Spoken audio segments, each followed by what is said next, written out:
إن الحمد لله الذي لا تأخذه سنة ولا نوم وعنده مفاتح الغيب لا يعلمها إلا هو ويعلم ما في البر والبحر وما تسقط من ورقة إلا يعلمها ونشهد أن سيدنا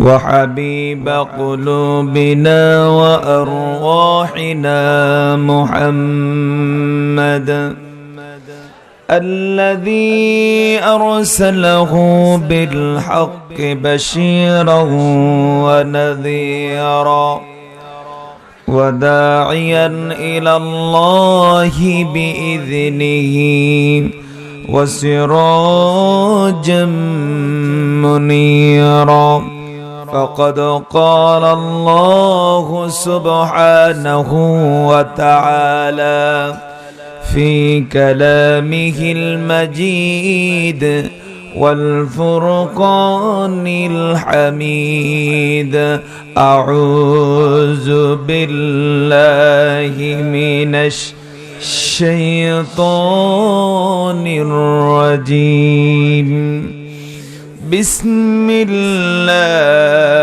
الرحمن الرحيم يا أيها الناس قد جاءتكم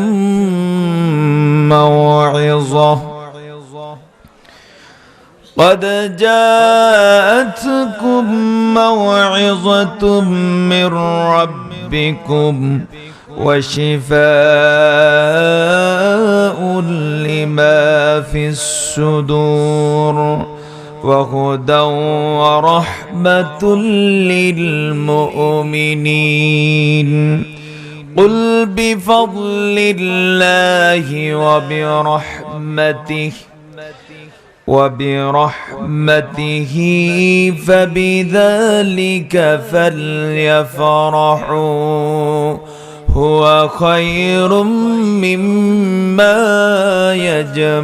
يجمعون بلغ العلا بكماله كشفت دجى بجماله حسنت جميع خصاله صلوا عليه وآله اللهم آمين الحمد لله رب العالمين والصلاة والسلام على من لا نبي بعده وعلى آله وأصحابه أجمعين رب العالمين বাংলাদেশের ঐতিহ্যবাহী জেলা পাবনা জেলার সাথিয়াত উপজেলাধীন সাথিয়া জামাতিয়া হাফিজিয়া ফরকানিয়া মাদ্রাসা ও এতিমখানার উদ্যোগে আয়োজিত বহু কাঙ্ক্ষিত আয় আল্লাহ বহু পরিচিত প্রতীক্ষিত এই তাফসীরুল কোরআন মাহফিলে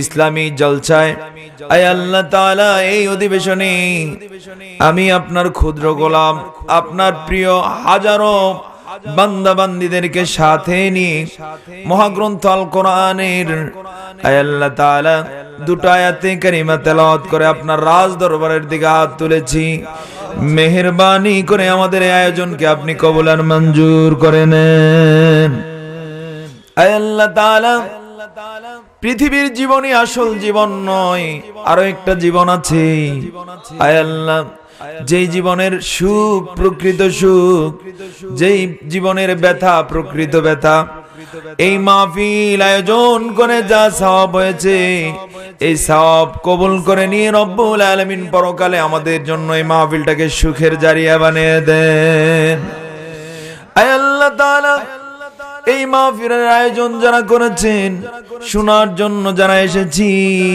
অংশগ্রহণ যারা যেভাবে করেছি, কাল কিয়ামতের দিন মুসিবতের সময় এই মাহফিলটা আমাদের সকলের জন্য আপনি নাজাতের উসিলা বানিয়ে দিন। আল্লাহ তাআলা যতক্ষণ পর্যন্ত এই মাহফিল চলবে ততক্ষণ পর্যন্ত আমরা যেন বসে থেকে আপনার কোরআনের ফয়েজ লাভ করতে পারি, আপনার রহমত লাভ করতে পারি, আপনার করুণা লাভ করে ধন্য হতে পারে, সেই তৌফিক আমাদেরকে দান করুন।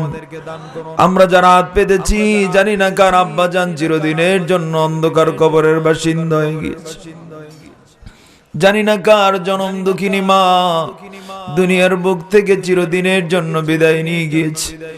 এই মাহফিলটা যেন আমাদের ওই বাবা মা সহকারে সকল আত্মীয় স্বজনের নাজাতের উসিলা হয়ে যায়, এভাবে আপনি কবুল আর মঞ্জুর করে নেন।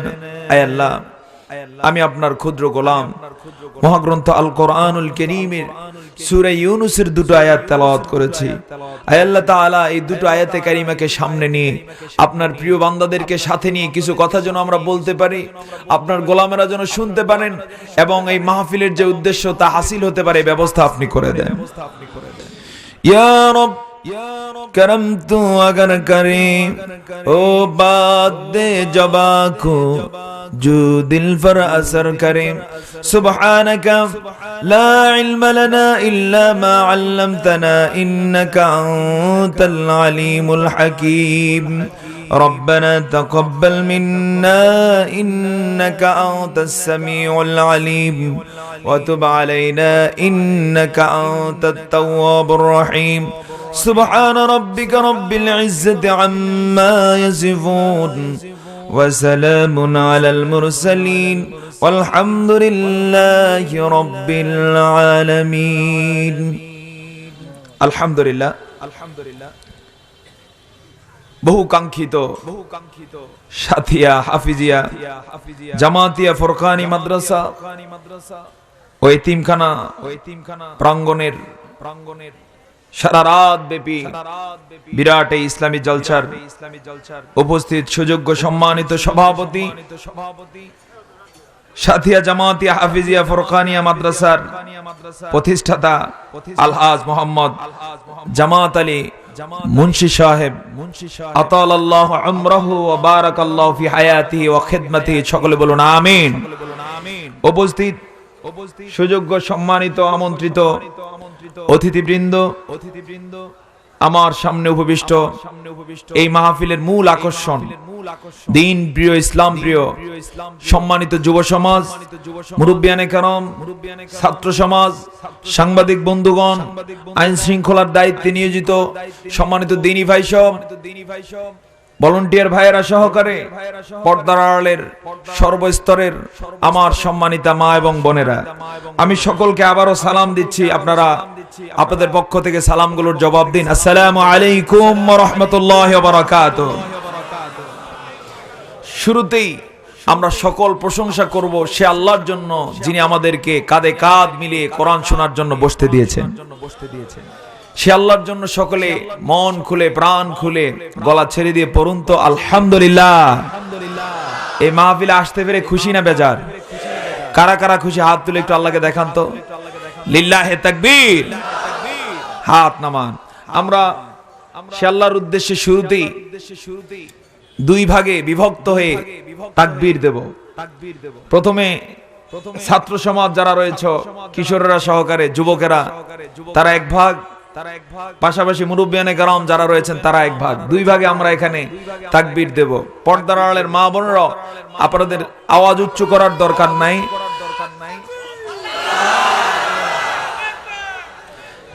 সেটার নিয়মটা আমি বলে দিচ্ছি। আমরা দুই ভাগে তাকবীর দেব। মা বোন যারা আছেন আপনারাও তাকবীর দিবেন, তবে আপনাদের আওয়াজ যেন উচ্চ না হয়। নিরিবিলি বসে তাকবীর দিয়ে আমরা কোরআন শুনবো। তাকবীর দিলে পরে কয়েক ধরনের ফায়দা রয়েছে। প্রথম ফায়দাটা হলো, যখন আল্লাহর কোন গোলাম তাকবীর দেয় তখন তার এনার্জি বেড়ে যায়। এই কারণে ইসলামের ইতিহাসে যত যুদ্ধ হয়েছিল সকল যুদ্ধের প্রথমে কি থাকতো? এখনো কিছু মিছিল হয়, শুরুতে কি থাকে? এই তাকবীর থাকলে শয়তান আর ধারে কাছে আসে? কথা বল, আসে কি?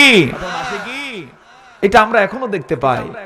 এবং ইতিহাস সাক্ষী যে এই তাকবীর ধ্বনিগুলো যেই যুদ্ধে দেওয়া হয়েছিল, ওই যুদ্ধে কাফের সংখ্যা ছিল বেশি, সব লেজ গুটিয়ে পালিয়েছিল। আজও যদি ওই তাকবীর যথাযথভাবে আমরা কাজে লাগাতে পারি, এখনো কিছু শয়তান আছে না নাই? ইসলামের দুশমন কিছু আছে না নাই? এই তাকবীর ধ্বনি ঠিক মতো দিতে পারলে ওরা থাকবে না, ওরা থাকবে না, ওরা ডিস্টার্ব করতে পারবে না, ওরা লেজ গুটিয়ে এই দেশ ছেড়ে পালাবে। কথা ঠিক কিনা? সেজন্য আমরা এই তাকবীর কাজে লাগাবো। জোরে বলুন ইনশাআল্লাহ। তো আমরা দুই ভাগে তাকবীর দেব। প্রথমে কিশোর, ছাত্র, যুবক যারা, তারা এক ভাগ, আর দ্বিতীয়ত হচ্ছেন যারা মুরব্বিয়ানে কেরাম রয়েছেন তারা এক ভাগ। প্রথমে কারা দিবে? মুরব্বীরা। আচ্ছা, সেক্ষেত্রে আমি বলবো লিল্লাহে তাকবীর, আপনারা বলবেন আল্লাহু আকবার। তাহলে মুরব্বীরা রেডি তো? একটু গলা পরিষ্কার করে নেন, অনেকক্ষণ বসে আছেন তো চুপচাপ। হ্যাঁ, আচ্ছা, তাহলে আমি শুরু করছি। লিল্লাহে তাকবীর। মুরব্বীরা এক্ষেত্রে আমার সাথে বলুন, ভিন্ন দিলে হয়তো এটা কাউন্টেবল হবে না। আমার সাথে বলুন। তবে এক্ষেত্রে আমি বাছাই করব যে মুরব্বীরা এগিয়ে না জওয়ানেরা এগিয়ে, এই বিষয়টা বাছাই হয়ে যাবে। ঠিক আছে না? তাহলে একবার হয়ে গেল, আর দুইবার চান্স আছে। লিল্লাহে তাকবীর, লিল্লাহে তাকবীর। মুরব্বীদের চান্স শেষ হয়ে গেল, এবার যুবকদের। যুবকেরা প্রস্তুত তো? দেখা যাবে এখানে সংখ্যায় কারা বেশি। হ্যাঁ, আচ্ছা যুবকেরা, তাহলে শুরু করছি। লিল্লাহে তাকবীর। মাশাআল্লাহ, বুঝা গেল মুরব্বীরা আসে না। যুবকের উপরে যুবকদের কাঁধে দায়িত্ব ছেড়ে দিয়ে হয়তোবা ঘুমাচ্ছে, হয়তোবা এলাকা ছেড়ে অন্য কোথাও আছে। মাশাআল্লাহ, যেখানে যুবকেরা আছে সেখানে এই সমাজে কোনো ধরনের সমস্যা থাকার কথা। তাহলে দ্বিতীয়বার লিল্লাহে তাকবীর, লিল্লাহে তাকবীর। এবার সকলে মিলে তিনবার তাকবীর দেব, তাহলে মোট 9 বার হয়ে যাবে। লিল্লাহে তাকবীর, লিল্লাহে তাকবীর, লিল্লাহে তাকবীর। আমরা তাকবীর দিয়ে নিলাম। তাকবীর এটা বাবে তাফঈল থেকে, অর্থ হচ্ছে বরত্ব ঘোষণা করা। একবার নয়, দুইবার নয়, বারবার। কার বরত্ব? আসতে বললেন কেন? একটু মন খুলে বলুন না, কার বরত্ব? আল্লাহ। সে আল্লাহর বরত্ব, যার বরত্ব স্বীকৃতি দিয়ে, যার বরত্বের ঘোষণা শুনে আমার আপনার পৃথিবীতে আগমন ঘটেছে। কথা ঠিক কিনা? এক্ষেত্রে যারা আল্লাহর বরত্বের ঘোষণা শুনে নেয় জন্মের পরপরই, তারাই মূলত ইসলামের দুশমনী করে। পক্ষান্তরে যারা আল্লাহর বরত্বের ঘোষণা শুনে এই পৃথিবীতে এসেছে, তারা সবসময় তার বরত্ব ঘোষণা করে যায়। বলতে পারেন কিভাবে? আমার বন্ধুগণ, কোন মুসলিম সন্তান যখন জন্মগ্রহণ করে, পৃথিবীর মুখ দেখার সাথে সাথে ইসলামের বিধান হলো ওই সন্তানটার কাছে যেই প্রিয় আত্মীয় স্বজন থাকবে, একজন পুরুষ ব্যক্তি তাকে কোলে তুলে নিবে। কোলে তুলে নিয়ে ডান কানে কি দিতে হয়? আসতে বলবেন না, কি দিতে হয়? আজান। আর বাম কানে কি দিতে হয়? একামত। এই আজান আর একামতের প্রথম শব্দ কি? সকলে বলুন কি?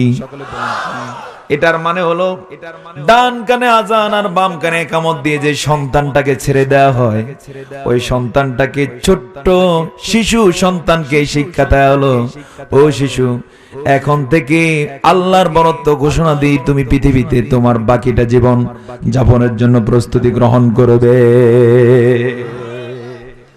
এখানে একটি বিষয়, এই সন্তানকে সেখানে আজান একামত দিয়ে এরপরে শোফে দেয়া হলো আল্লাহর নামে।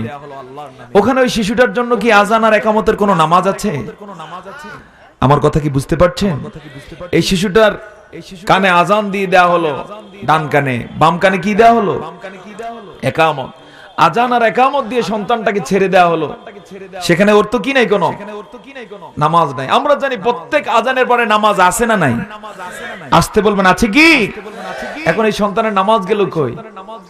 এই নামাজটা হলো ওই নামাজ, যেই নামাজটার জন্য ছোট্টবেলায় এই শিশুকালে ছেড়ে দেওয়া হয়, সেটা হলো সর্বশেষ জানাজা নামাজ। সেই জানাজা নামাজ আর কি নাই? আজান নাই। আল্লাহু আকবার বলবেন না? এর মধ্য দিয়ে বান্দাকে শিখিয়ে দেওয়া হলো তোমার সব কাজে বরত্ব ঘোষণা চলবে কার? আরেকটি বিষয়, তাকবীর যখন দেওয়া হয়, তাকবীরে যে এনার্জি বেড়ে যায়, এটার সাম্প্রতিক সময় একটা গবেষণা এসেছে, পাকিস্তানি একজন বিজ্ঞানী তিনি গবেষণা করে পেয়েছেন, যখন কোনো মানুষ তাকবীর ধ্বনি দেয়, তাকবীর ধ্বনি দিলে তার শরীরে যতটুকু এনার্জি রয়েছে এর থেকে কিছু বেড়ে যায়।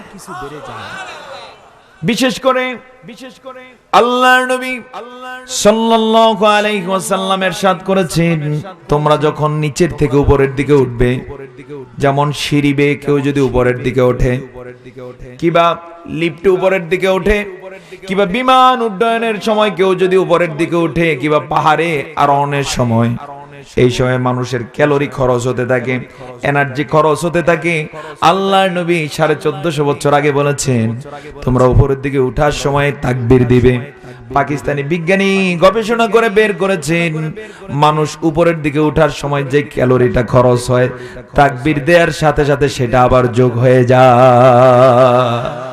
সুবহানাল্লাহ। আর সওয়াবের দিক থেকে ইনফরমেশন হলো, কেউ যখন একবার তাকবীর দেয়, পৃথিবী থেকে আসমান পর্যন্ত যে ফাঁকা জায়গা, ওই সবটা জায়গা আল্লাহ তাআলা ওই ব্যক্তির প্রতি খুশি হয়ে তার নামে নেকের দ্বারা পূর্ণ করে দিয়ে দেন। আর পরকালের ইনফরমেশন হলো, মিজানের পাল্লাটা তার জন্য নেকের দ্বারা পূর্ণ করে দেয়া হয়। শুধু তাই নয়, রাসূল করিম সাল্লাল্লাহু আলাইহি ওয়াসাল্লাম আরো বলেন, যখন কেউ আল্লাহর নামে তাকবীর দেয়, আল্লাহ এত খুশি হন যে তাৎক্ষণিক তার জন্য আল্লাহ সুবহানাহু ওয়া তাআলা জান্নাতে এমন একটা ফল গাছ বপন করার জন্য নির্দেশনা জারি করেন, যেই গাছের ছায়া অতিক্রম করার জন্য একটা যুদ্ধের তেজস্বী ঘোড়া যদি 100 বছর পর্যন্ত দৌড়ায়, 100 বছর দৌড়াইলেও একটা গাছের ছায়া অতিক্রম করে শেষ করতে পারবে না। আসুন আমরা এখন থেকে এই শিক্ষাটা লাভ করি যে তাকবীর দেব একজনের নামে। কার নামে? আসতে বলবেন না, কার নামে? পক্ষান্তরে আরেকটি ইনফরমেশন আপনাদেরকে দেই, যে সন্তানদেরকে জন্মের পরপরই তাকবীর দেওয়া হয় না, আজান আর ইকামত শোনানো হয় না, অধিকাংশ ক্ষেত্রে এই সন্তানগুলো হয় নাস্তিক। কি নাস্তিক আমাদের দেশে আছে না? আসতে বলবেন, আছে কি? এই নাস্তিক আসলে ওর এত বেশি দোষ না, ওর আসল দোষটা করেছে ওর বাবা এবং মা, অথবা ওর প্রিয় আত্মীয়রা, যারা তার কানে ঠিকমতো আজান ইকামত দেয় না। এক্ষেত্রে আরেকজন মুসলিম গবেষক, তার নামটা আমার এই মুহূর্তে স্মরণ নেই, তিনি বলেছেন যে আমার 3টা সন্তান হয়েছে, আমি দেখেছি যে সন্তানগুলোর কানে ঠিকমতো আজান এবং ইকামত দিয়েছি, এরা আমার কথা ঠিকমতো শোনে, আর যেটার কানে ঠিকমতো আজান দিতে পারি না ওইটা ঠিকমতো কথা শোনে না। আজও কিছু সন্তান আছে এলাকায় বাবা মায়ের কথা শোনে না। কিছু সন্তান আছে ইসলাম যারা চায়, ইসলাম যারা পছন্দ করে, ইসলাম যারা প্রতিষ্ঠিত হোক এটা চায়। কিছু কুলাঙ্গার সন্তান আছে এই লোকগুলোকে কষ্ট দেয়। খোঁজ নিয়ে জানা গেছে এরা তারা যাদের ডান কানে আজান বাম কানে ইকামত দেওয়া হয় না। বুঝতে পারছেন কিনা? তো এই ক্ষেত্রে আমরা তাকবীরের শিক্ষাটা এভাবে নেব, এই সমাজে যত সন্তান হবে মুসলিম সন্তান হিসেবে তাদের ডান কানে আজান বাম কানে ইকামত দিয়ে দেব, তাকবীর দিয়ে দেব। রাজি আছি তো ইনশাআল্লাহ? সবাই রাজি আছি তো ইনশাআল্লাহ? বলতে পারেন হুজুর এখন তার বয়স নাই, ফলাফল এমন হওয়া হয়েছে আর হওয়ার সম্ভাবনা নাই, এখন কি করব? আছে না এরকম? এক্ষেত্রে আপনাদেরকে বলবো তওবা করুন। যদি কোনো সন্তান এমন জন্ম দিয়ে থাকেন যে তার ডান কানে বাম কানে আজান ইকামত দেন নাই, এটার জন্য তো আপনি দায়ী, এটার জন্য আপনি দায়ী। কারণ হচ্ছে এই সন্তানের কানে ওই সময় আজান না শোনানোর কারণে, ইকামত না শোনার কারণে ও তো ঠিকমতো নামাজি হবে না, মুত্তাকি হবে না, আল্লাহর বরত্ব লালন করতে পারবে না, ও তো যে কোনো সময় পথভ্রষ্ট হয়ে যাওয়ার কি আছে? আশঙ্কা আছে, আশঙ্কা আছে। এর কারণে দায়ভার তো আপনাকে নিতে হবে। যার কারণে আজকের এই মাহফিল আমাদের জন্য আল্লাহ তাআলা যেন তওবার একটা সুযোগ করে দেন, জোরে বলুন আমিন। আর পরবর্তী জেনারেশন যারা আছেন, যাদের সন্তান সন্ততি সামনে হবে, এমন অনেকে আছেন, বিশেষ করে আজকে তো যুবকের সংখ্যা বেশি এখানে, আমি তাকবীরের মাধ্যমে যেটা পেয়ে গেলাম, এই যুবক যারা বিয়ে করো নাই, এটা মাথায় রাখতে হবে যে আমাদের যে সন্তান হবে, অনাগত সন্তান, বিয়ে শাদীর পরে এই সন্তানের ডান কানে কি দেব? আজান দেব, বাম কানে তাও আর উল্টাপাল্টা করিও না। ওই যে একজন মন্ত্রী ছিলেন, বর্তমান গভর্নমেন্টের আগের গভর্নমেন্টে একজন মন্ত্রী ছিলেন, তার একটা মেয়ে হয়েছে, সিজারে হয়েছে, আনন্দের আতিশয্যে হসপিটালে গিয়ে ডান কানে আজান রেখে ইকামত দেওয়া শুরু করছে। অথচ ডান কানে কি হবে? আজান হবে। বাম কানে এরকম ভুল করা যাবে না, যেখানে যেটা সেখানে সেটাই দিতে হবে। সম্মানিত হাজিরিন, আসুন এবার আমরা মূল কথার দিকে মনোনিবেশ করব। আপনারা সবাই মূল কথা শোনার জন্য প্রস্তুত তো? হ্যাঁ, সকলে প্রস্তুত তো? কারো চোখে ঘুম অথবা অলসতা শরীরে এরকম নাই তো?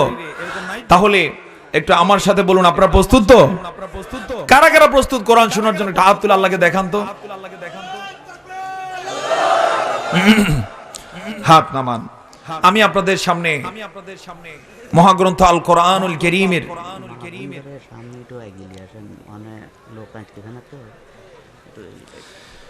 মহাগ্রন্থ আল কোরআনুল কারীমের একটি ঐতিহাসিক সূরা, সূরা ইউনূস তেলাওয়াত করেছি। সেখান থেকে দুটো আয়াত।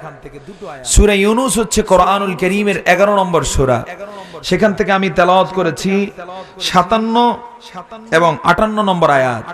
আল্লাহ তাআলা যদি তৌফিক দান করেন, আপনারা যদি তৌফিক প্রাপ্ত হন, সকলে মিলে আমরা এখানের আলোচনা শুনবো। জোরে বলে ইনশাআল্লাহ। কোরআন শুনতে দেন কে? আসতে বলবেন না কে? এখানে আমাদেরকে আসতে দিয়েছেন কে? তিনি যদি ইচ্ছে করতেন আমাদেরকে সামান্য একটু দাঁতে ব্যথা দিয়ে, পেটে ব্যথা দিয়ে, মাথা ব্যথা দিয়ে অথবা একটু সর্দি দিয়ে, প্রচন্ড অসুস্থ করে দিয়ে বিছানায় শোয়া রাখতে পারতেন। পারতেন কি? হয়তোবা এমন অনেকে আছে এই মাহফিলের এলান শোনার পর থেকে সিদ্ধান্ত নিয়েছিলেন যে মাহফিলে আসবেন, আজকে আসতে পারেন না। শুধুমাত্র একটু অসুস্থতার কারণে হয়তোবা আল্লাহ তাআলা ইচ্ছে করলে আমাদেরকে এই মাহফিল থেকে বঞ্চিত করে দিতে পারতেন, নাকি পারতেন না?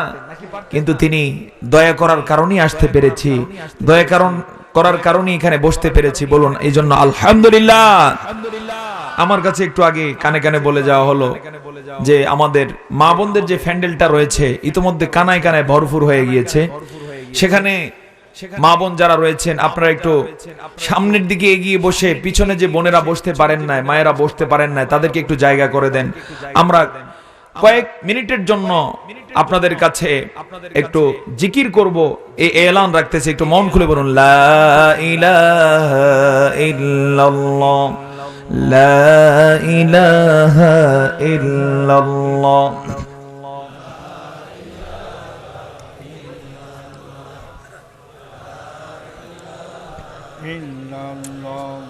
কণ্ঠের শক্তি আরো আছে না নাই? হ্যাঁ, যদি এতটুকু থাকে আমার কোনো আফসোস নাই। আর যদি মনে করেন যে না হুজুর রেখে দিয়েছি কিছু, তাহলে একটু বাড়ান তো, ভলিউমটা একটু বাড়ান। হ্যাঁ, আরেকটু লা ইলাহা, মন খুলে লা ইলাহা,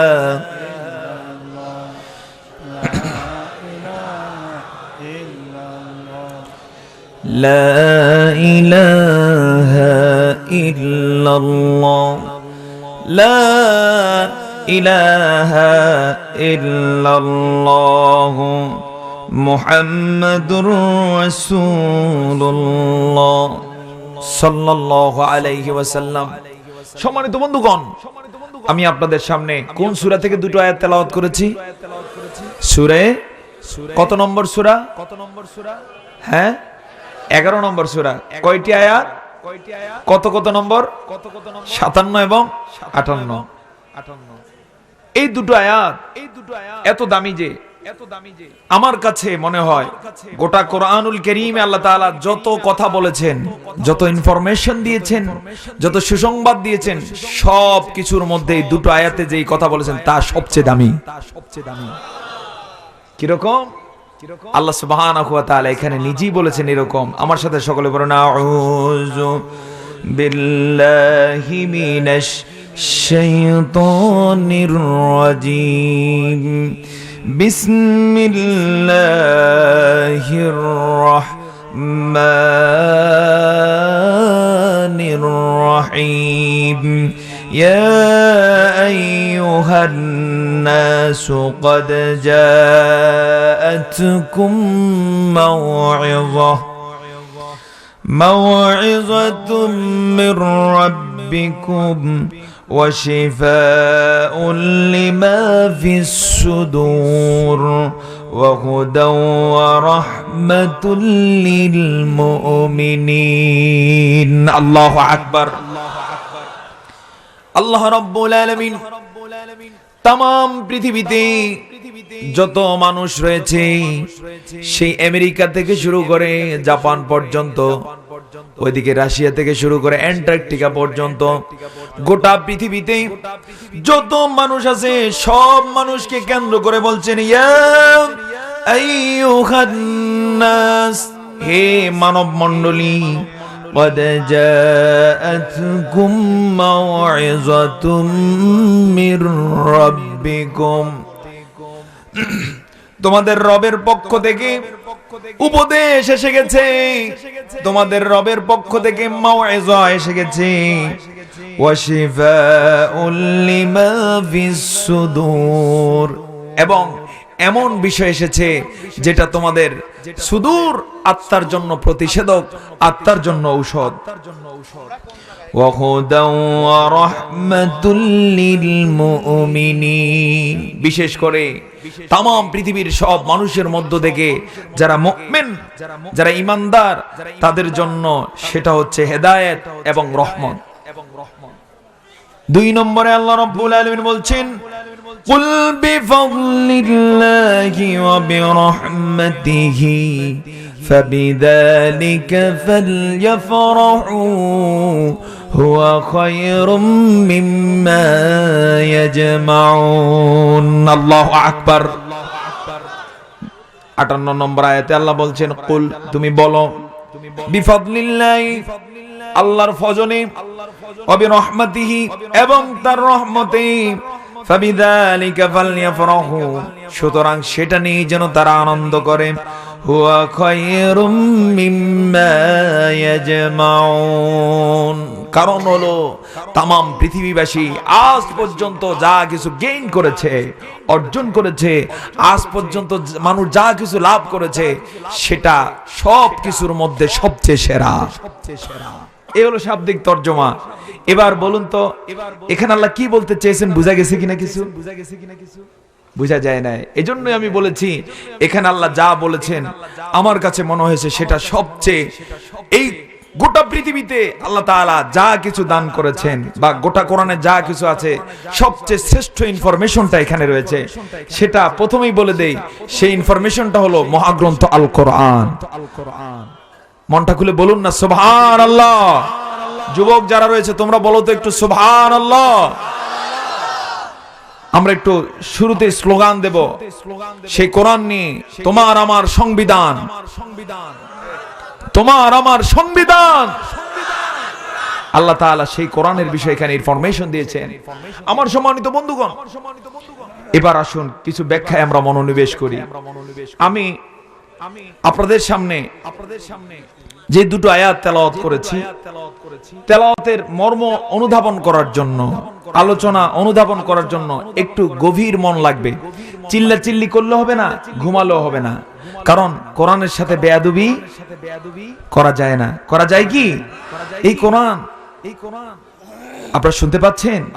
এই কোরআন আমার আপনার কাছে মনে হতে পারে নীরব, কিন্তু কোরআন কি নীরব? আপনার আমার কাছে মনে হতে পারে কোরআন কথা জানে না, কিন্তু আসলে কি কোরআন কথা জানে না? আপনার আমার কাছে মনে হতে পারে কোরআন এই কাগজে লেখা মাত্র কিতাব, আসলে কি কাগজে লেখা কিতাব? আমার বন্ধুগণ, এই কোরআন শুরু থেকে শেষ পর্যন্ত যত আয়াত রয়েছে প্রত্যেকটা আয়াত জানতো, প্রত্যেকটা আয়াতই আল্লাহ রাব্বুল আলামিনের কথা।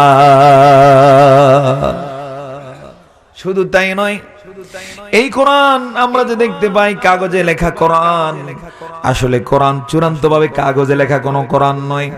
আপনি কোরআনকে যদি প্রশ্ন করেন কোরআন তোমার বাড়ি কোথায়, কোরআন জবাব দিবে বাল হুয়া কুরআনুম মাজিদুন ফি লাওহিম মাহফুজ, বরং তা সম্মানিত কোরআন তার আসল বাড়ি হচ্ছে কোথায়? লাউহে মাহফুজে। এজন্য কারো কারো চোখে হয়তো একটু ঘুম আছে, যেহেতু রাত ইতোমধ্যে প্রায় 11:15 বেজে গেছে, ঘুমগুলো একটু আমরা তাড়িয়ে দেব। আবারও তাকবীর দেব প্রয়োজনে। আবারও তাকবীর দিতে রাজি আছেন তো আপনারা? তাকবীর দিলে এমনি ঘুম চলে যাবে। তাকবীর দিয়ে আমরা এখান থেকে কিছু কথা শুনবো। আমি বিশ্বাস করি যে এই কথাটা আমাদের সকলের জন্য কল্যাণের জারিয়া হয়ে যাবে, উসিলা হয়ে যাবে। তাহলে প্রথমে এবার দুইবার তাকবীর দেব, মুরব্বিয়ানে কেরামকে নিয়ে একবার, যুবকদেরকে নিয়ে একবার। এবার কারা আগে দিবেন? হ্যাঁ যুবকেরা, হ্যাঁ এবার যুবকেরা আগে। তাহলে আমরা তাকবীর দিয়ে একটু মন খুলে ঘুম দূর করে দিয়ে এই প্যান্ডেল শুধু নয় গোটা এলাকাকে জানান দিয়ে আকাশ বাতাসকে সাক্ষী রেখে আমরা তাকবীর দিচ্ছি, লিল্লাহে তাকবীর। মুরব্বিয়ানে কেরাম আপনারাও বলুন লিল্লাহে তাকবীর। সম্মানিত বন্ধুগণ, যে দুটো আয়াত তেলাওয়াত করেছি আল্লাহ সুবহানাহু ওয়া তাআলা এই দুটো আয়াতের মধ্যে যে ইনফরমেশনটা দিয়েছেন সেটা হচ্ছে আল কোরআন নিয়ে। কি নিয়ে? ওই ইনফরমেশনটা কি সংক্রান্ত? আল কোরআন সংক্রান্ত। আসুন আমরা সেদিকে আউযু বিল্লাহ বিসমিল্লাহ পড়ে মনোনিবেশ করি। আমার সাথে পড়ুন, আউযু বিল্লাহি মিনাশ শাইতানির রাজীম, বিসমিল্লাহির রাহমানির রহিম। ইয়া أيها الناس قد جاءتكم موعظة من ربكم وشفاء لما في الصدور। আল্লাহ তাআলা বলেন এই কোরআন এসেছে তোমাদের রবের পক্ষ থেকে তোমাদের জন্য উপদেশ স্বরূপ। কার পক্ষ থেকে এসেছে এই কোরআন? কার পক্ষ থেকে? এই কোরআন নিয়ে একটা শ্রেণী আজকে আছে চক্রান্ত ষড়যন্ত্র করে। এরা যদি জানতো কোরআন আল্লাহর পক্ষ থেকে এসেছে তাহলে একটা মুহূর্তের জন্য ষড়যন্ত্র করতো না। এই কোরআনের কথা বলার কারণে আজকে যাদেরকে জেলে আটকে রেখেছে তারা যদি জানতো যে ওই লোকগুলো তো কোরআনের কথা বলেছে, আমি কেন জেলে আটকাচ্ছি তাকে। এই লোকগুলো যদি জানতো যে যারা কোরআনের কথা বলে তারা মূলত কার কথা বলে, আর আল্লাহর কথা বলার কারণে যদি কেউ কাউকে জেলে আটকায় তাহলে তার পরিণতি নরমাল হবে না, ভয়ঙ্কর হয়ে যাবে, ভয়ঙ্কর হয়ে যাবে। এই আয়াত তার সাক্ষী। আল্লাহ বলছেন এই কোরআন কার পক্ষ থেকে? শুধু আল্লাহর পক্ষ থেকে কোরআন, বিষয়টা এমন নয়। আমরা কার পক্ষ থেকে বলেন তো? হ্যাঁ আমরা কার গোলাম? আমাদের রবকে। আসতে বলবেন না?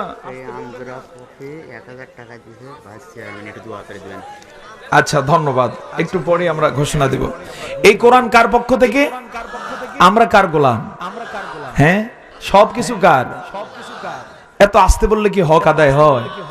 হ্যাঁ কণ্ঠ কি এত কম আপনাদের? অবশ্য কণ্ঠ কম হওয়ার কারণে আজকে সমাজ এলোমেলো চলছে। হ্যাঁ আমরা নীরব হতে হতে এত নীরব হয়ে গেছি আজকে সামসিকেও আমাদেরকে ভেঙ্গায়।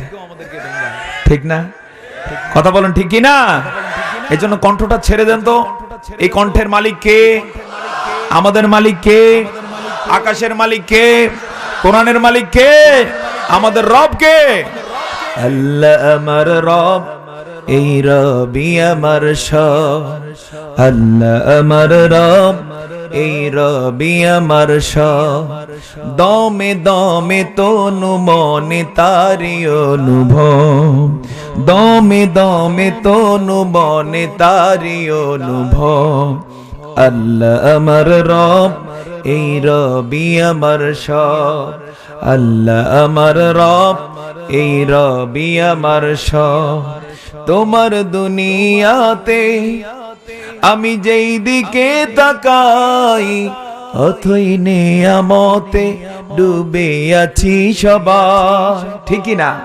কোন দিকে তাকাবেন? যেদিকে তাকান দেখবেন কার নিয়ামত? তোমার দুনিয়াতে আমি যেই দিকে তাকাই অথই নিয়ামতে ডুবে আছি সবাই। পাখ পাখালির গানে শুনি তাসবিহ কলো রব, তাসবিহ কলো রব। আল্লাহ আমার রব। মন খুলে বলেন না আল্লাহ আমার রব। দমে দমে তনু মনে তারি অনুভব। আল্লাহ আমার রব, এই রবি আমার সব। আল্লাহ আমার রব, সেই রবের পক্ষ থেকে এসেছে এই কোরআন। জোরে বলুন না সুবহানাল্লাহ। সুতরাং যারা এই কোরআন নিয়ে চক্রান্ত ষড়যন্ত্র করার মতো মানসিকতা এখনো লালন করো, তোমাদেরকে বলবো এখনো সময় আছে, তওবা করো, এখনো সময় আছে, ফিরে আসো, এখনো সময় আছে। যারা কোরআনের কথা বলার কারণে জেলে আটকে রেখেছো তাদেরকে মুক্তি দাও, নচেত সেদিন বেশি দূরে নয়, দুনিয়াতেও অপমানিত হবে, চূড়ান্ত ধরা খাবে আল্লাহর কাছে। কারণ আল্লাহ বলছেন এই কোরআন এসেছে কদ জাআতকুম মাউইযাতুম মির রাব্বিকুম, তোমাদের রবের পক্ষ থেকে। সুবহানাল্লাহ। আমার বন্ধুগণ, কেন এসেছে এই কোরআন? কোরআন এসেছে বুঝি কোরআনের যারা কর্মী হবে তারা শুধু পড়বে আর জেলে যাবে এই জন্য আসছে নাকি? না না, এই জন্য কোরআন আসে নাই।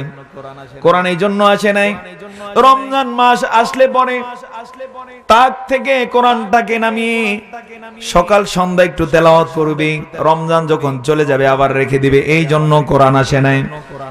আবার শুধু হেফজখানায় কোরআন মুখস্থ করবে, আমল করবে না, এই জন্য কোরআন আসে নাই। বরং কোরআন এসেছে ওয়াশিফাউল লিমা ফিস সুদূর, প্রত্যেকটা আত্মার প্রতিষেধক হিসেবে আল্লাহর পক্ষ থেকে এই কোরআন এসেছে।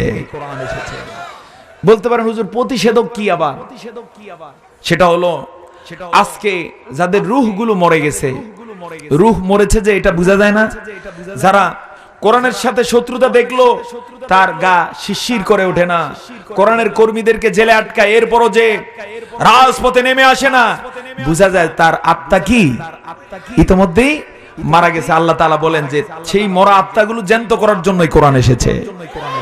যদি কেউ কোরআনটাকে এভাবে রিসিভ করতে পারে, কোরআন যদি বুঝতে পারে, তার মৃত আত্মা সতেজ হয়ে যায়, কোরআনের কর্মী হয়ে রাজপথে তাকবীর স্লোগান দিয়ে দাঁড়িয়ে যায়।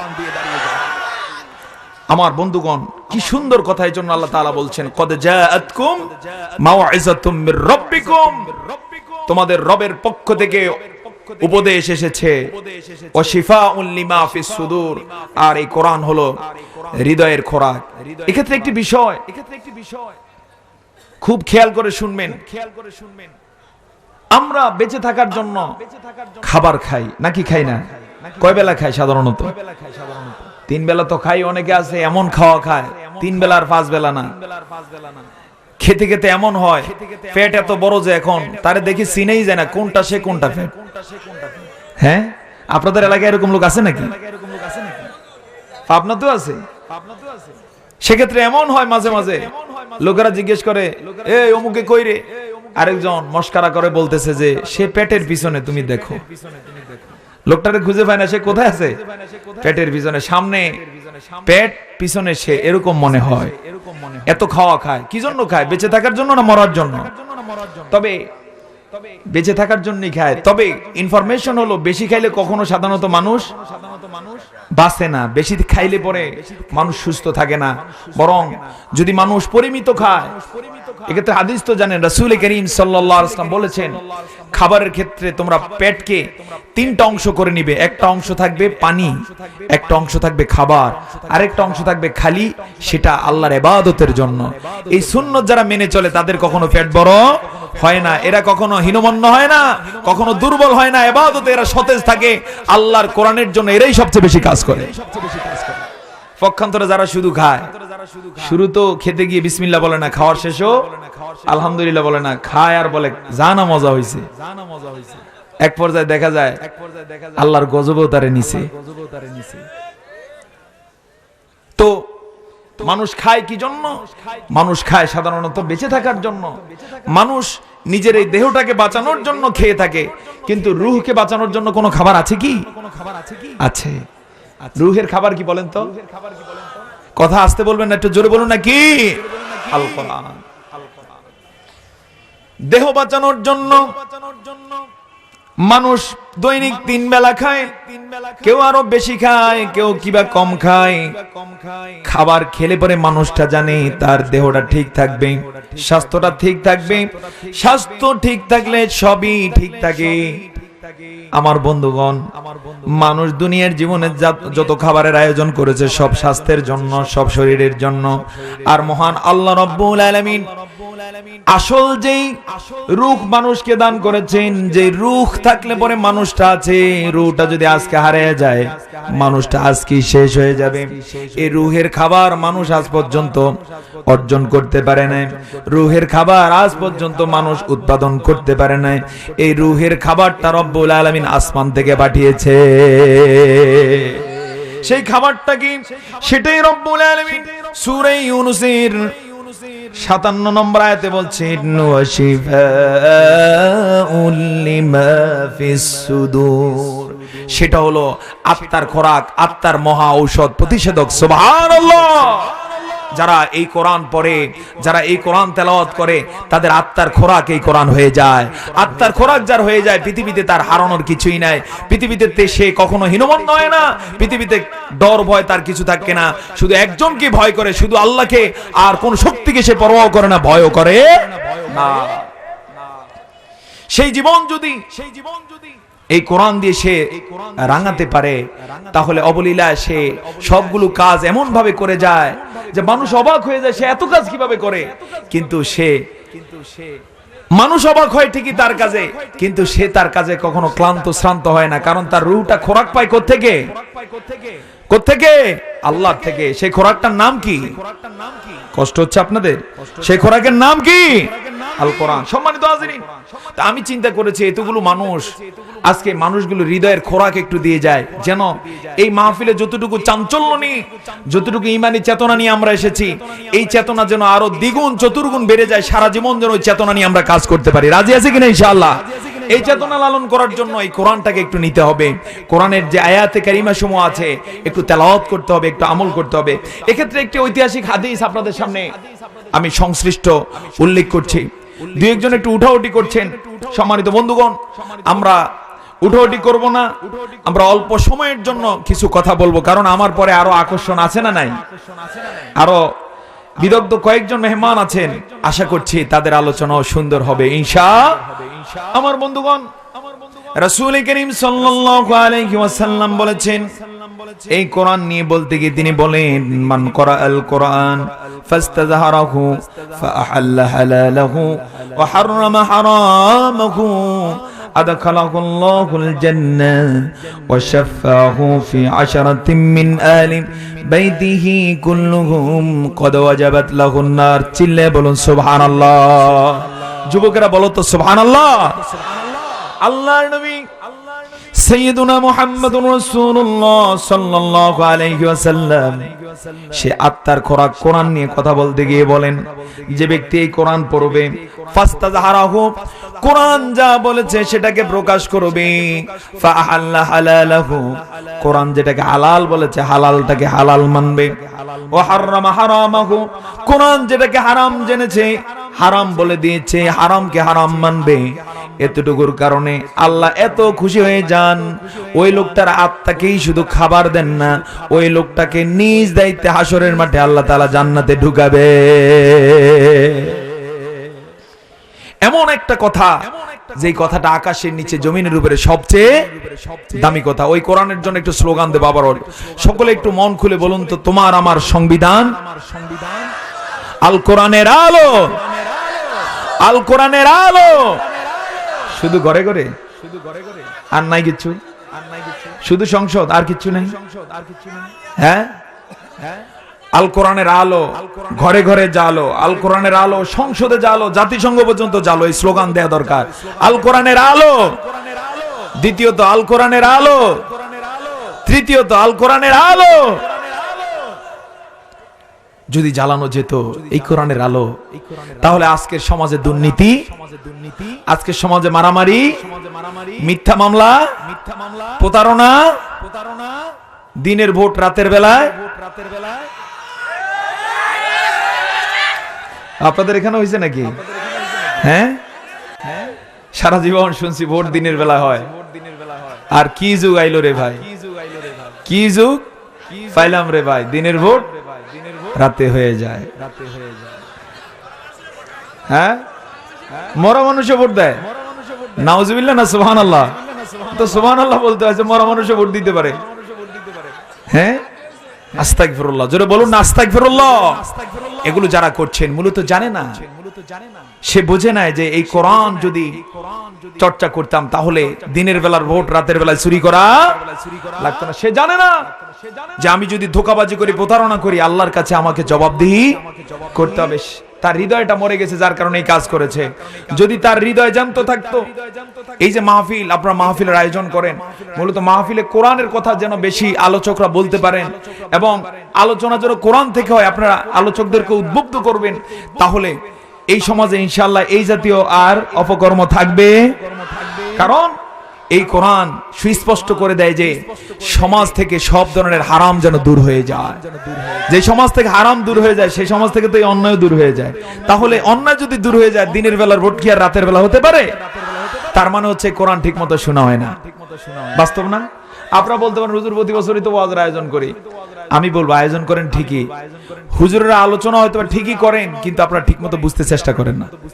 অবশ্যই এই ক্ষেত্রে আপনারা দায়ী না, সবাই আমরা দায়ী। কথা ঠিক কি না? এজন্য আমি চিন্তা করেছি এত কথা না বলে কোরআন থেকে কিছু কথা বলি। আমাদের রুহগুলোকে একটু সতেজ করা দরকার। শরীরের খাবার ঠিক মতো খাই ঠিকই, একটু রুহের খাবার আজকে নিয়ে যাব। সেই খাবার কি? আসতে বলবেন না কি খাবার? যেন কোরআনুল কারীমে যে কয়টা আয়াত আছে খাবারের, সেই কয়টা আইটেম আল্লাহ তাআলা দিয়ে দিয়েছেন। জোরে বলেন না সুবহানাল্লাহ। আমার বন্ধুগণ, মানুষ শরীর ঠিক রাখার জন্য দুনিয়ার জীবনে নাস্তা করে, দুপুরের খাবার খায়, রাতের খাবার খায়, আবার খাবারে গোশত খায়। গোশতের মধ্যে কত ধরনের গোশত আছে। মাছ খায়, মাছের মধ্যে কত প্রজাতির মাছ আছে। সবজি খায়, কত প্রজাতির সবজি আছে। আল্লাহ রাব্বুল আলামিন কোরআনুল কারীমটাকে আমাদের রূহের খাবার হিসেবে দান করেছেন। এই কোরআনুল কারীমের প্রত্যেকটা আয়াত এক একটা খাবারের আইটেমের মতো। যিনি সূরা ফাতিহা পড়বেন, যেন রূহের যে খাবারের 6666টা আইটেম আছে, সূরা ফাতিহা যিনি পড়বেন তিনি যেন 60টা আইটেম খেলেন। সুবহানাল্লাহ। এই ক্ষেত্রে যে সবগুলো আয়াত পড়বে, ওই কোরআনুল কারীম তার রূহের জন্য প্রত্যেকটা আইটেম হয়ে গেল। যে কোরআনুল কারীম শুরু থেকে শেষ পর্যন্ত পড়তে পারে, আল্লাহ রাব্বুল আলামিন তার রূহটাকে এই দুনিয়ার জীবনে সবচেয়ে সতেজ করে দেয়। আর যার রূহটা সতেজ হয়ে যায়, তার পরিচয়টা হয় এমন। আল্লাহর নবীর একজন মহান সাহাবীর কথা মনে পড়ে গেল। ইয়ারমুকের যুদ্ধে হযরতে খালিদ বিন ওয়ালিদ রাদিয়াল্লাহু তাআলা আনহু মুসলিম সৈন্যবাহিনী নিয়ে লক্ষ লক্ষ কাফেরের মোকাবেলা অবতীর্ণ হলেন।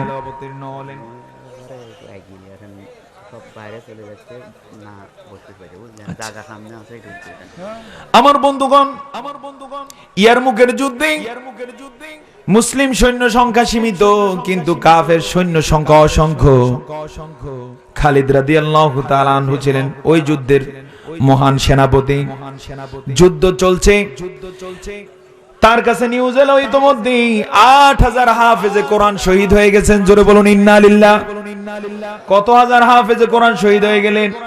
8000 হাফেজে কোরআন শহীদ হয়ে গেলেন।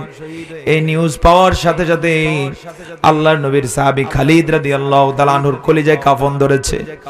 ভয় পেয়ে গেলেন যে আল্লাহর নবীর এতগুলো হাফেজ সাহাবী নিয়ে আমি যুদ্ধের ময়দানে এসেছি, কাফেরদের সাথে লড়তে গিয়ে এতগুলো মানুষ শাহাদাত বরণ করলো। এক পর্যায়ে চিন্তা করলেন যুদ্ধের সময় বেশি নেওয়া যাবে না।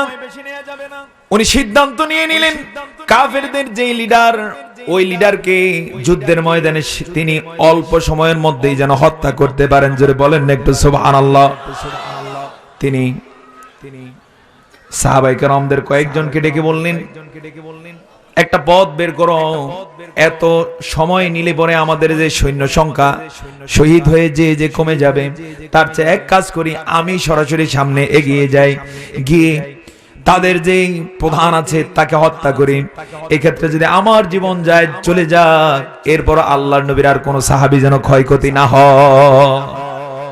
এদিক দিয়ে কাফেরদের পক্ষ থেকে তারও কিছুটা ঘাবড়ে গিয়েছে। দেখতে পেল মুসলিম সৈন্য সংখ্যা যাই আছে, কিন্তু তাদের ইমানি বল এত বেশি যে ওরা হিমশিম খাচ্ছে। আল্লাহু আকবার বলবেন না?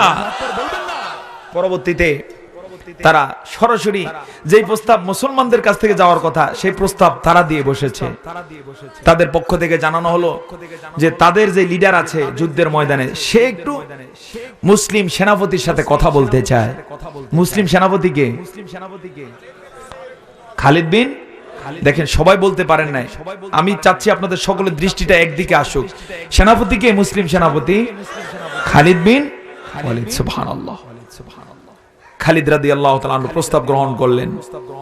তিনি কাছের কয়েকজন বিচক্ষণ এবং যুদ্ধে পারদর্শী কয়েকজনকে ইশারা করলেন যে তোমরা প্রস্তুত থেকো, পরবর্তী কি হয়ে যায়, যদি আমাকে শহীদ করে দেয় তাহলে আমার দায়িত্বটা তোমরা যথাযথ পালন করিও। আর যদি তারা কোনো কূটকৌশলের আশ্রয় নেয় তাহলে আমি ইশারা করব একটাকেও আজকে যুদ্ধের ময়দানে ছেড়ে দেব না। এই সিদ্ধান্ত নিয়ে খালিদ রাদিয়াল্লাহু তাআলা আনহু বীর বিক্রমে একা, শুধু দুই হাতে ব্যবহার করার জন্য দুটো তরবারি, একটা হাতে রেখেছেন আরেকটা এখানে খাফে রেখেছেন, চলে গেলেন কাফেরদের শিবিরের মধ্যে। এই শিবির বলতে তাবুতে চলে গেলেন। ওই দিক দিয়ে ওই কাফেরগুলো চক্রান্ত এঁটে রেখেছে, ষড়যন্ত্র তৈরি করে রেখেছে। এই ষড়যন্ত্রটা ছিল এমন, খালিদকে প্রথমে একটু পানি খেতে দিবে, বিষ মিশ্রিত পানি। ওদের টার্গেট ছিল যে তার সাথে যুদ্ধ করে আমরা পারবো না, যদি কূটকৌশল করে হত্যা করতে পারি তাহলে এটাই তো ভালো। তো বিষ মিশ্রিত পানি রেখে দিয়েছে। দ্বিতীয়ত তারা চিন্তা করেছে যদি সেভাবেও তাকে মারা না যায় তাহলে সে আসলে পরে তাকে এমন চৌহদ্দির মধ্যে আটকে ফেলা হবে যে এখান থেকে জান নিয়ে আর সে ভাগতে পারবে। কিন্তু তাদের জানা ছিল না, যারা কোরআনুল কারীম নিয়মিত তেলাওয়াত করে চর্চা করে কোন ধরনের প্রলোভন দিয়ে কখনো তাদেরকে আটকানো যায় না। যতক্ষণ তাদের জীবন থাকে তারা কখনো যুদ্ধ ময়দান থেকে ভাগে না। জোরে বলুন না সুবহানাল্লাহ। খালিদ রাদিয়াল্লাহু তাআলা আনহু সরাসরি তাদের শিবিরে ঢুকলেন। ওই দিক দিয়ে তারা আগের থেকে উৎপেতে আছে। খালিদকে কথাবার্তার এক পর্যায়ে বলল, ও খালিদ এক গ্লাস পানি খাও। খালিদ গ্লাসটা নিলেন, নেয়ার সাথে সাথেই বুঝতে পারলেন গ্লাসের মধ্যে যে পানি আছে বিষ মিশ্রিত। কিন্তু তিনি তো মুসলিম, তিনি মহাবীর, মহানবীর মহান সাহাবী, কোরআনের সৈনিক, কোরআনের প্রেমিক, যেহেতু গ্লাস হাতে নিয়েছেন পানি রেখে দেওয়া ব্যক্তিত্বহীনতা ভাবলেন, যার কারণে একটা দোয়া পড়লেন শুরুতেই। তিনি পড়ে উঠলেন বিসমিল্লাহিল্লাযী, সকলে পড়ুন বিসমিল্লাহিল্লাযী লা ইয়াদুররু মা ইসমিহি শাইউন ফিল আরদি ওয়ালা ফিস সামাই ওয়া হুয়াস সামিউল আলিম। এই দোয়াটা পরে ডক ডক করে পানিগুলো সেখানে পান করে নিলে।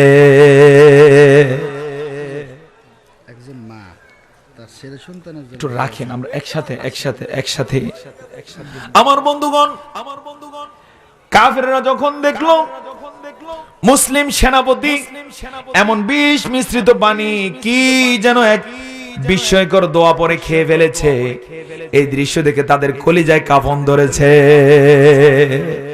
আল্লাহু আকবার বলবেন না? কলিজায় কি ধরছে তাদের, যে তাদের সাথে পারবো কিভাবে, বিষ মিশ্রিত পানি দোয়া পরে খেয়ে ফেলে। আল্লাহু আকবার। এবার তারা দ্বিতীয় কৌশল শুরু করলো। এই কৌশল হচ্ছে তাদের যে সৈন্যবাহিনী আগের থেকে রেডি করে রেখেছে, যে প্রথমটায় না পারলে দ্বিতীয়টা দিয়ে আটকে ফেলবে। খালিদ রাদিয়াল্লাহু তাআলা আনহু বুঝতে পারলেন যে তারা দেখতে যে চোখ টিপাটিপি করতেছে একটা আরেকটা। ওই সময় খালিদ রাদিয়াল্লাহু তাআলা আনহু চিৎকার দিয়ে তাকবীর ধ্বনি দিয়ে উঠলেন, আল্লাহু আকবার। কি ধ্বনি দিলেন? আল্লাহু আকবার ধ্বনি দিয়ে খাপ থেকে তরবারি বের করে দুই হাতে দুইটা নিলেন, নিয়ে কোনো কথা না বলে আচমকা অকস্মাৎ তাদের যে বাহিনী প্রধান ছিল তার বুকের উপরে ঘা দিয়ে দেয়। ঘা দিয়ে চিৎকার দিয়ে, আগেই তো কয়েকজন সাহাবীকে বলেছেন তোমরা একটু খেয়াল রেখো, তাদেরকে ইশারা দিলেন। তারা টপ টপ করে সামনে চলে এলো। যুদ্ধের ময়দানে টোটাল পরিস্থিতি মুসলমানদের নিয়ন্ত্রণে চলে এলো। তাকবীরে তাকবীরে ধ্বনি দিয়ে গোটা ময়দান কেঁপে উঠলো। মুসলমানরা ইয়ারমুক যুদ্ধ বিজয় করলেন। আল্লাহু আকবার। তো এতটুকু সাহস কোথায় পেলেন? সাহস পেলেন কোথায়? কোরআন থেকে। কোত্থেকে? আজকে মুসলমান দুনিয়াতে সংখ্যায় কম না বেশি? আসতে বলবেন না, কম না বেশি? এই এলাকায় সংখ্যায় কম না বেশি? কিন্তু মাইর খায় কারা? হ্যাঁ, মামলা খায় কারা? ইরাকে মাইর খায় কারা? Afghan, Kashmir, Chechnya, Bosnia, Herzegovina, Nigeria, এরপরে ফিলিস্তিন, পার্শ্ববর্তী মিয়ানমার, সব জায়গা মাইর খায় কারা?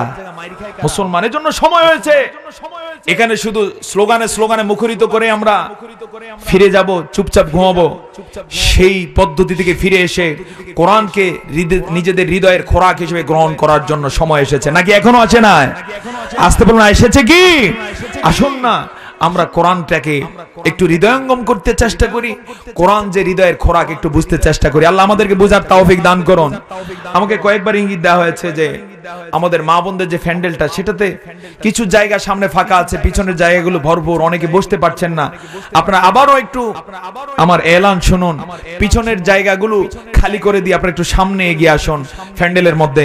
আমার সম্মানিত বন্ধুগণ, সম্মানিত মা এবং বোনেরা, বিশ্বাস করুন এটা কোরআনের ময়দান। কোরআনের ময়দানটা আকাশের নিচে জমিনের উপরে সবচেয়ে শ্রেষ্ঠ ময়দান। এই যে আমরা যারা এখানে একত্রিত হয়েছি, একটা প্রসঙ্গত হাদিস বলে দেয়, রাসূল করিম সাল্লাল্লাহু আলাইহি ওয়াসাল্লাম বলেছেন, যখন কোরআনের ময়দানে কেউ একত্রিত হয়ে যায়, ওই ময়দানটাকে আল্লাহ তাআলা জান্নাতের বাগান হিসেবে ঘোষণা দিয়ে দেন। তার মানে হচ্ছে এখন কোথায় আছি আমরা? আসতে বলবেন না, পিছনের ভাইয়েরা বলুন কোথায় আছেন? জান্নাতের বাগানে। আল্লাহ না করুন কেউ যদি এখান থেকে উঠে যায়, তাহলে কোত্থেকে উঠে গেল? যে কোথায় যাবে? হ্যাঁ, ঘুমাবে। সেটা কিসের বাগান? জান্নাতের। হ্যাঁ, এজন্য এই বাগানে ইনশাআল্লাহ চেষ্টা করো, যতক্ষণ আলোচনা চলবে ধৈর্য ধারণ করো, ওই বাগান থেকে ফুল এবং ফল সংগ্রহ করব। জোরে বলুন না ইনশাআল্লাহ। প্রত্যেকটা কথা কোরআনের এক একটা ফুল এবং এক একটা ফল। জোরে বলুন না আল্লাহু আকবার। আমার বন্ধুগণ, তো যে কথাটা বলতে গিয়ে এতগুলো কথা বললাম, রাসূল করিম সাল্লাল্লাহু আলাইহি ওয়াসাল্লাম বলেছেন, মান ক্বরাআল কোরআন ফাস্তাযহারাহু ফাআহাল্লা হালালাহু ওয়া হাররামা হারামাহু আদখালাহুল্লাহুল জান্নাহ। দুনিয়ার জীবনে যে ব্যক্তি কোরআন পড়বে, কোরআন বুঝবে, কোরআন যা হালাল বলেছে হালালকে হালাল মানবে, কোরআন যেটাকে হারাম করে দিয়েছে হারামটাকে হারাম মানবে, এতটুকু করার কারণে একদিন রব্বুল আলামিন ওই ব্যক্তিটাকে নিজ দায়িত্বে জান্নাতে প্রবেশ করায় দিবে। এক্ষেত্রে দুনিয়ার জীবনে যারা কোরআন পড়বে, দুনিয়ার জীবনে তাদের মানটা কোথায় চলে যায়? মানটা এমন জায়গায় চলে যায় যে তাদের রূহগুলো সতেজ থাকে। রূহ যাদের সতেজ থাকে, যাদের ঈমানি শক্তি সতেজ থাকে, দুনিয়ার জীবনটা তাদের সুন্দর হয়ে যায়, সাজানো গোছানো হয়ে যায়। দুনিয়ার জীবনটা খালিদ বিন ওয়ালিদ গণ দিয়ে ভরপুর হয়ে যায়। খালিদ বিন ওয়ালিদ ঘরে ঘরে জন্ম নেয়। জোরে বলেন না সুবহানাল্লাহ। আজকে যদিও ঘরে ঘরে জন্ম নিচ্ছে খালিদ বিন ওয়ালিদ না মির্জাফর? হ্যাঁ, খালিদ বিন ওয়ালিদ না মির্জাফর? মির্জাফর। এর থেকে বাঁচার জন্য কোরআন ব্যতীত অন্য কোনো বিকল্প? আমার বন্ধুগণ, তো আল্লাহ রাব্বুল আলামিন 57 নম্বর আয়াতে সূরা ইউনূসের মধ্যে বলছেন যে তোমাদের জন্য তোমাদের রবের পক্ষ থেকে উপদেশ এসেছে। তার মানে হলো কোরআনের প্রত্যেকটা আয়াত এক একটা উপদেশ। জোরে বলেন না একটু সুবহানাল্লাহ। এই উপদেশ কোন রাজা বাচ্চার উপদেশ নয়, কোন প্রাইম মিনিস্টার সরকার প্রধানের উপদেশ নয়। এই উপদেশ কার উপদেশ? একটু জবান খুলে বলেন না কার উপদেশ? আল্লাহর উপদেশ। আমার বন্ধুগণ, আল্লাহর উপদেশ কত দামি হতে পারে একটু তুলনা দেই। যেমন আমাদের এলাকায় মাঝে মাঝে বিভিন্ন সময়ে মৎস্যজীবী যারা আছে তাদেরকে মৎস্য মন্ত্রণালয়ের পক্ষ থেকে উপদেশ দেওয়া হয় যে এই সময় মাছ ধরিও না, এই সময়ে ধরো। উপদেশ যখন দেওয়া হয় তখন ফলো করা হয় নাকি করা হয় না? কেমন ফলো করা হয়? একজন মৎস্যজীবী দিব্যি চোখে দেখতে পায় যে পেট ভরা ডিম সহ মাছ, ইলিশ মাছ তার জালের সামনে দিয়ে আনাগোনা করে, চোখের সামনে ভাসতেছে, এরপরও ধরতে পারে না। কেন পারে না? সরকারের পক্ষ থেকে নিষেধ করা হয়েছে, উপদেশ দেওয়া হয়েছে। আবার দেখা যায় কিছু বিষয়ে উপদেশ দেওয়া হয় যে যারা সবচেয়ে বেশি ট্যাক্স দিবে, সবচেয়ে বেশি যারা সরকারকে বিভিন্ন ধরনের সহযোগিতা করবে, তাদেরকে সর্বোচ্চ সম্মান দেওয়া হবে। এটা দেওয়ার কারণে লোকেরা ট্যাক্স দেয় নাকি দেয় না? দেয়। সেখানে ট্যাক্স দেওয়ার কারণে আবার তাদেরকে সম্মাননা জানানো হয়। একজন সরকার দুইটা বিষয়ে উপদেশ দিলেন, একটা হলো মাছ ধরিও না, আরেকটা বিষয় উপদেশ দিলেন ট্যাক্স দাও। দুইটা মানার জন্য কত লক্ষ লক্ষ মানুষ পাওয়া যায়। আহারে, এতটুকু যদি বুঝতো, আল্লাহ রাব্বুল আলামিন কোরআনের মাধ্যমে আমাদেরকে যে উপদেশগুলো দিয়েছেন, এগুলো যদি মানতে পারি, এর চেয়ে বেশি সম্মান আল্লাহ তাআলা আমাদের জন্য রেখে দিয়েছে। প্রত্যেকটা উপদেশ যে মানবে, প্রত্যেকটা উপদেশের বিনিময়ে কি আছে? এই সম্মান কি অল্প সম্মান না বিরাট সম্মান? কেমন সম্মান হতে পারে? একটা উদাহরণ দেই। যে ব্যক্তি শুধুমাত্র লা ইলাহা ইল্লাল্লাহ বলবে, আল্লাহ তাআলা তাকে একটা বাক্য উচ্চারণ করার কারণে এই দুনিয়ার 10 দুনিয়া সমান একটা জান্নাত দিয়ে দিবেন। আল্লাহু আকবার। হাদিস রাসূল করিম সাল্লাল্লাহু আলাইহি ওয়াসাল্লাম বলেছেন, মান ক্বালা লা ইলাহা ইল্লাল্লাহ দাখালাল জান্নাহ। যে ব্যক্তি একবার লা ইলাহা ইল্লাল্লাহ বলবে, সে জান্নাতে প্রবেশ করবে। আওয়াজটা তো আসতে হলে গেল, মন খুলে বলুন না সুবহানাল্লাহ। আমার বন্ধুগণ, এক্ষেত্রে আপনারা বলতে পারেন, হুজুর, যে ব্যক্তি কোরআনের শত্রুতা করে হয়তো এটা বলতে পারে। আমি বলবো, যে ব্যক্তি বুঝে শুনে এই কালেমা পড়বে, লা ইলাহা ইল্লাল্লাহ, একটু জিকির করে লা ইলাহা ইল্লাল্লাহ,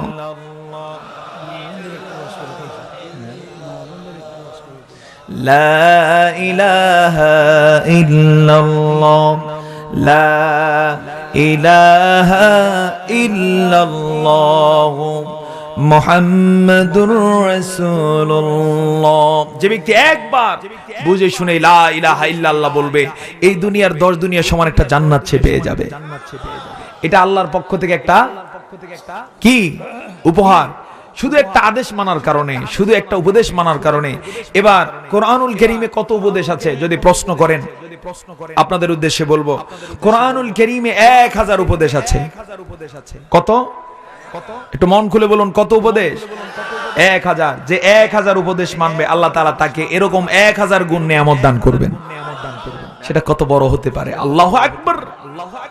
আমার বন্ধু, আল্লাহ যদি কোনো নিয়ামত দেন, সেটার দাম কি কম হয় না অনেক বেশি? বলতে পারেন? আপনারা বুঝবেন। ধরেন আপনাদের এলাকায় কি বর্তমানে এমপি না মন্ত্রী? এমপি।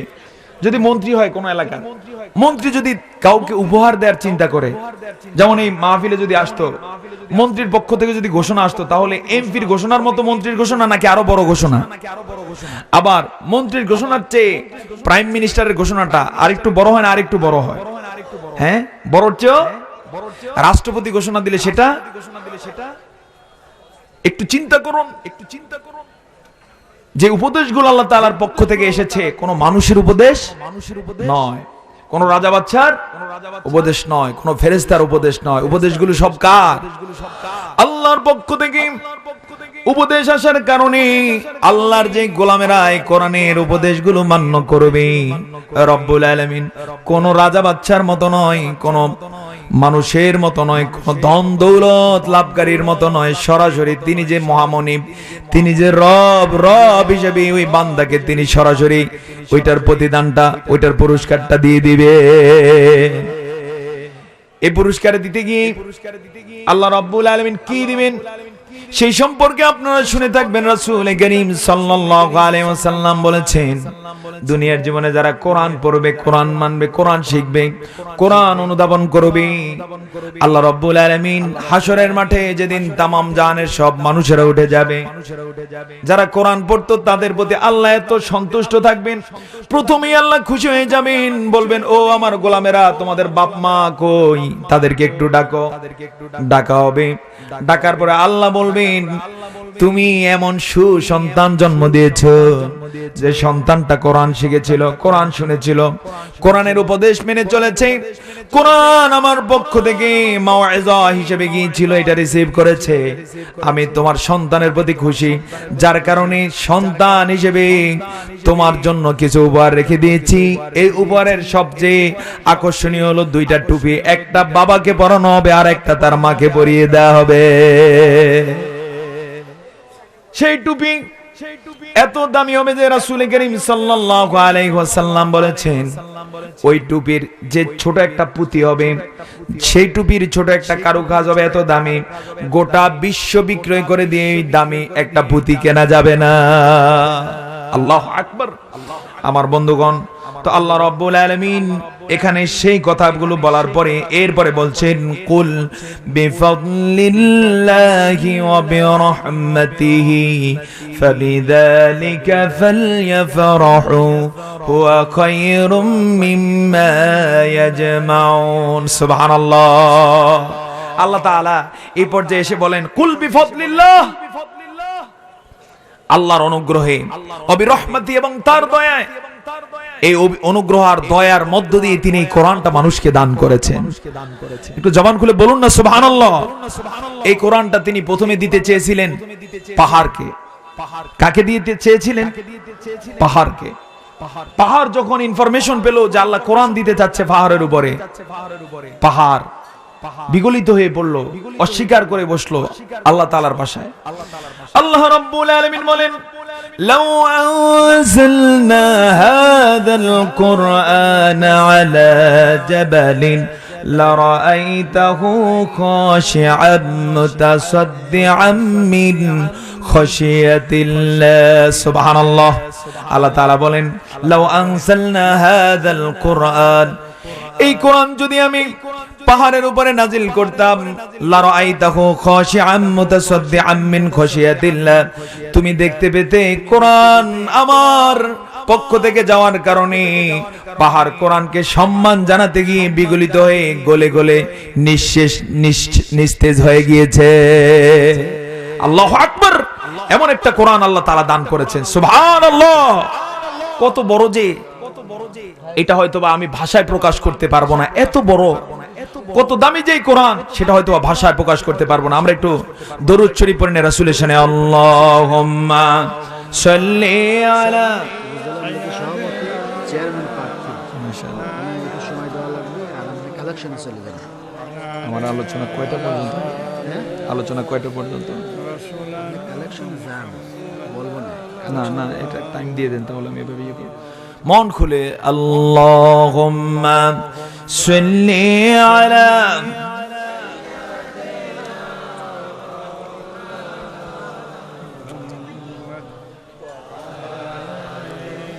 সাইয়্যিদিনা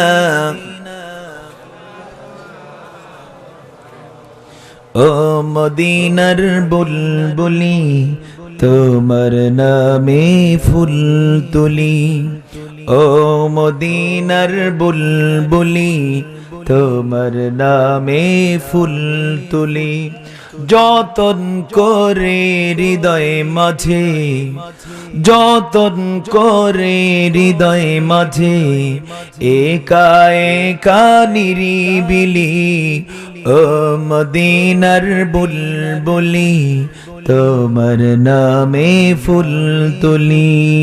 আল্লাহুম্মা সাল্লি আলা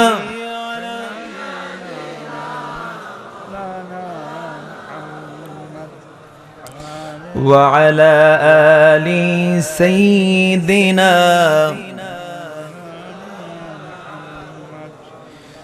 খে না খে দিন প্রচারের কাজে নিজেকে দিয়েছো বিলিয়ে, তায়েফের কাফেরেরা চিনল না এ আলো, দুষ্ট ছেলেদের পিছু দিল লেলিয়ে, পাথরের আঘাতে ক্ষত বিক্ষত হয়ে সারা শরীর থেকে রক্ত ঝরে, হে রাসূল তোমাকে ভুলি আমি কেমন করে। আল্লাহুম্মা সাল্লি আলা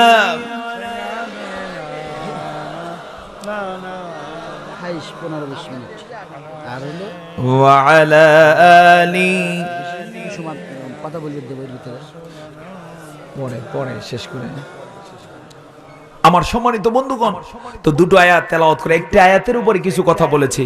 একটি বিষয়, কোরআনের তাফসীরটা বোঝা একটু কষ্টকর, বাস্তব কিনা? একটু গল্প গুজবের চেয়েও কষ্টকর। যেমন আপনারা বুঝবেন, সাহিত্য, কোন ধরেন চটি সাহিত্য পড়া সহজ নাকি পাঠ্য বই পড়া সহজ? চটি সাহিত্য। এরপরে গল্পের বই পড়া সহজ নাকি পাঠ্য বই পড়া সহজ বলতে পারেন? গল্পের বই পড়া সহজ। এজন্য পাঠ্য বই বাচ্চাকে পড়তে দিলে সে কত কিছু যে করে, এদিক যায় সেদিক যায়। কিন্তু যখন তাকে বলবো এই তোমাকে একটা গল্প শোনাবো, একটা গল্পের বই পড়বো, তখন তার অ্যাটেনশন বেড়ে যায়। কোরআনুল কারীম এটা কি কোনো গল্পের বই নাকি পাঠ্য বই বলতে পারেন? হ্যাঁ, পাঠ্য বই, পড়ার বই। জোরে বলুন না সুবহানাল্লাহ। এই পড়ার বই হওয়ার কারণে এখান থেকে কথা বললে একটু কষ্ট হয়, তবে যারা হৃদয়টাকে কোরআনের জন্য উজাড় করে দেয় তাদেরকে বুঝার ক্ষমতা দিয়ে দেন কে? আসতে বলবেন না কে?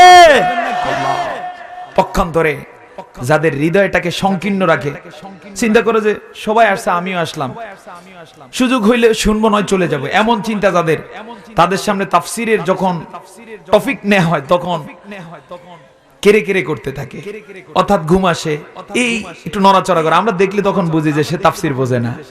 অবশ্য আমি এখানে তাকিয়ে বুঝতে পারছি যারা বোঝে তারা বসে আছেন। বলুন আলহামদুলিল্লাহ, মনটা খুলে বলুন না আলহামদুলিল্লাহ। এটার উদাহরণটা আজকে আমার জুমার আলোচনায় প্রসঙ্গত এসেছিল। আমি সেখানে বলেছিলাম যে কিছু লোকের কাছে যখন কোরআনের কথা বলা হয়, কোরআনের আলোচনা যখন পেশ করা হয়, তখন এমন নড়াচড়া করতে থাকে, একটা 5 টনি ওজনের ট্রাকের উপরে যদি 7 টন 10 টন দেয়া হয় তখন যেভাবে কেড়ে কেড়ে করে, যাইতে চায় না, নড়াচড়া করে, অনুরূপ ভাবে কিছু লোকের কাছে কোরআনের কথাটা এরকম কষ্টকর মনে হয়। কথা ঠিক কিনা? পক্ষান্তরে যারা কোরআনের জন্য হৃদয়টাকে খুলে দিয়েছে, যারা কোরআনের জন্য হৃদয়টাকে ওপেন রেখেছে, তাদের কাছে ওই কথাটা রিসিভ করা এত সহজ হয়ে যায়। একটা চাতক পাখি যখন আকাশ থেকে 1 ফোঁটা বৃষ্টির পানি পেয়ে যায়, সে 1 ফোঁটা পানি পেয়ে যেমন খুশি হয়ে যায় তেমন খুশি হয়ে যায়। আল্লাহ তাআলা আমাদেরকে এমন ভাবে কোরআন বোঝার তৌফিক দান করুন। তো আমার বন্ধুগণ, আল্লাহ রাব্বুল আলামিন সূরা ইউনূসের 58 নম্বর আয়াতে যে কথাটা বলেছেন, তিনি বলেছেন কুল বিফাদলিল্লাহি ওয়া বিরাহমাতিহি ফাবিযালিকা ফালইফরাহু হুয়া খায়রুম মিম্মা ইয়াজমাউন। আল্লাহু আকবার। আমি ভূমিকায় বলে এসেছিলাম আমার বন্ধুগণ, আকাশের নিচে জমিনের উপরে আল্লাহ রাব্বুল আলামিন যত নিয়ামত দান করেছেন, এই সব নিয়ামতের মধ্যে সবচেয়ে সেরা কোন নিয়ামত, ওই নিয়ামতের কথা এখানে বলে দিই আল্লাহ রাব্বুল আলামিন স্পষ্ট করে দিয়েছেন, ওই নিয়ামত হলো আল কোরআন। সুতরাং তোমরা যদি আনন্দ করতে হয়, পৃথিবীতে তোমরা যদি হাসতে হয়, পৃথিবীতে তোমরা যদি উল্লাস করতে হয়, ওই নিয়ামত নিয়ে উল্লাস করো। সেই নিয়ামতটার নাম হলো আল কোরআন। জবানটা খুলে বলুন না এই নিয়ামতের নাম কি? এমন নিয়ামত যে, এই নিয়ামত যেই রাতে নাজিল হয়ে গেল, ওই রাতটা স্বাভাবিক একটা রাত ছিল, কিন্তু যখন কোরআন নাজিল হয়েছে রাতটার নাম হয়ে গেছে কি? লাইলাতুল কদর। আর ওই রাতটার মান এত বেড়ে গেছে, আল্লাহ নিজেই ঘোষণা দিয়ে দিয়েছেন লাইলাতুল কদরি খায়রুম মিন আলফি শাহর। সুবহানাল্লাহ। ওই রাতের মর্যাদা 1000 মাসের মর্যাদার চেয়েও বেশি। আমার বন্ধুগণ, এজন্য আসুন ওই কোরআন নিয়ে আমরা একটু আনন্দ করব। কিভাবে আনন্দ করব? এভাবে যে বাসায় গিয়ে কোরআন আর জীবনও ধরবো না, পড়বো না, এভাবে নাকি? তাহলে কিভাবে? আজ থেকে সিদ্ধান্ত নেবে কোরআন পড়বো, কোরআন বুঝবো, কোরআনের সমাজ কায়েমে এগিয়ে আসবো। রাজি আছে কিনা মুসলমান? কারা কারা রাজি আছে? আল্লাহ আল্লাহকে দেখান তো।